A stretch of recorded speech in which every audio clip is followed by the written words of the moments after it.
What's up, fight fans? This is Kurt DeVille with Counterpunch Boxing News, and I have some new news concerning Tyson Fury and Deontay Wilder. This is a question for you guys.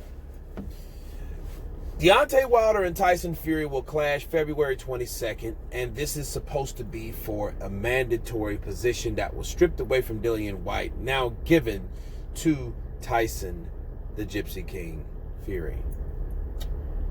Okay. Here's the problem with that. And this is the problem that we're having. How is Tyson Fury a mandatory challenger? Isn't Pulev a mandatory for Joshua's IBF? Isn't Usyk a mandatory for Joshua's WBO? But what makes Tyson Fury mandatory for the WBC? Oh, because I guess the WBC said so. Okay, so if the WBC said so, why aren't they regulating the same rules as Pulev and Usyk have? Like, how legitimate is it really? Think about it.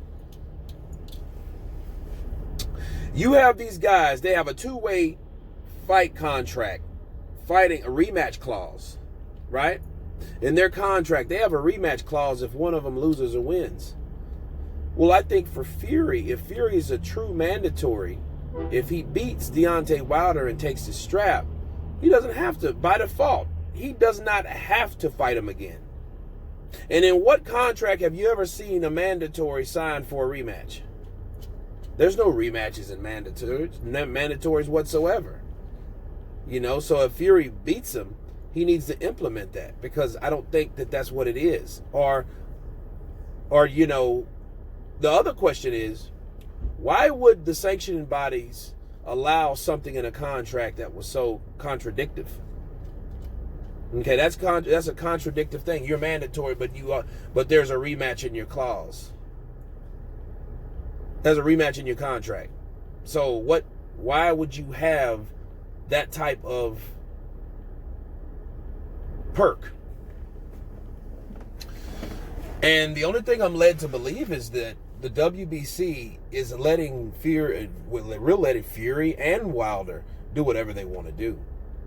You know, because at first Wilder was he was mandated to fight Deontay Wilder once upon a time last year, and he turned that down. He told them where they could go, right? He turned down a 50-50 fight with him. He signed with ESPN, and no one really made him do much. Rise competition. No, that didn't happen. You know, he's fighting Deontay Wilder again. So that's his that is his step up in competition right there, honestly. So we have a guy that's a mandatory, that he became a fill-in mandatory for another guy that was stripped due to some shit that they haven't even proven yet, which was Dillian Whyte. And yet he's mandatory, but yet he still has to go by contract. Because if Wilder loses, he's going to want that rematch clause. Because he already knows, like, all I have to do is hit him. I just didn't hit him. I was too busy. I was too anxious. And that could happen in the first fight. Because I see a Deontay Wilder more controlled. He's not that same windmill guy anymore. So he's not going to apply the pressure like he normally does. He'll probably quick double up on the jab, which I seen him do in his training. And that's one thing I noticed. He's just sticking that jab. But anyway, I think that Tyson Fury and Deontay Wilder should be exactly what they are. They just want a rematch between the two because they draw the first fight. I think the WBC was lame, and they were wrong for giving Tyson Fury a position that he's already earned. He is already fighting Deontay Wilder, so why would you give him a mandatory to fight the same guy that he's already agreed to fight? That makes no sense at all to anybody. So Mauricio Sulaiman, I want to know how he can clean that up and allow a contract, a rematch in a contract for a mandated fighter. Why? Because what they did was they added the mandatory after they agreed, like we all know, right? But the problem with mandatories, they go by their own set of rules. Their own set of rules are like this: mandatories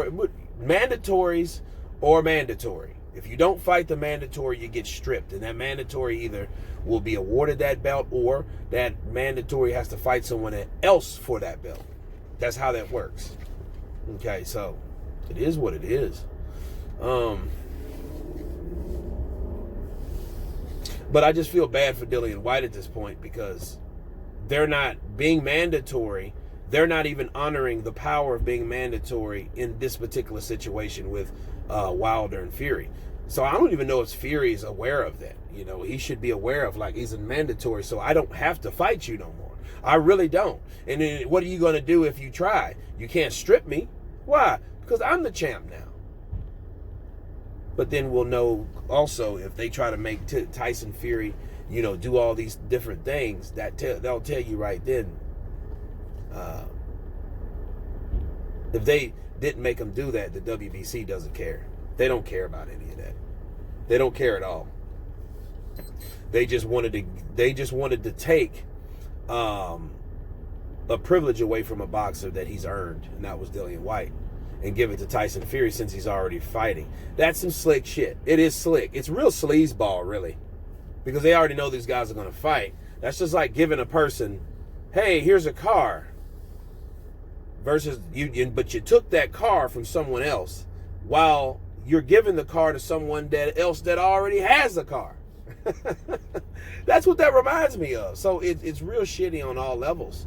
And I think the WBC, being who they are, being with the reputation they have, I think they should have a credo and a duty to show everyone, like, look, he is mandatory. He was truly mandatory, and Deontay Wilder cannot have a rematch because of that. Nobody, I repeat, nobody said that ever. All people been talking about is, will he fight him again if he loses or wins or whatever, right? Will they win? I mean, will they fight again? My thing is, who cares? Because the first fight ain't out yet. I'm looking forward to it, but I'm not, hey, what about the third or the fourth fight, the fourth movie? Nah. I'm good. I'm good on that now. But anyway, you guys tell me what you think about Tyson Fury. Is he a voluntary or is he a mandatory? You guys tell me what you think about this video. Of course, please subscribe. And you guys been counterpunched. Peace.